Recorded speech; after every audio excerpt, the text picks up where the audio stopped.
संकष्टी चतुर्थीला करा हे उपाय. संकष्टी चतुर्थी हा गणपतीच्या पूजेचा विशेष दिवस आहे.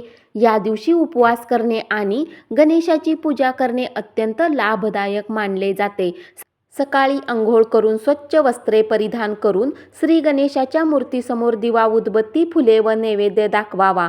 या दिवशी ओम गण गणपते नम मंत्राचा 108 वेळा जप करावा. जप करताना मन शांत आणि एकाग्र असावे. नाम जप संपल्यानंतर आपल्या मनोकामना पूर्ण करण्यासाठी भगवान गणेशाची प्रार्थना करावी. या दिवशी पिवळ्या रंगाच्या गणेशाची मूर्ती स्थापित करावी. त्यांना रोज पिवळे मोदक अर्पण करावेत. पिवळ्या आसनावर बसवून 108 वेळा ओम हेरंभाय नम या मंत्राचा जप करावा. असे सलग 27 दिवस केल्याने धनलाभ होतो. या उपायाशिवाय संकष्टी चतुर्थीच्या दिवशी गणेश आणि चंद्राची पूजा केल्याने सुख संपत्ती वाढते.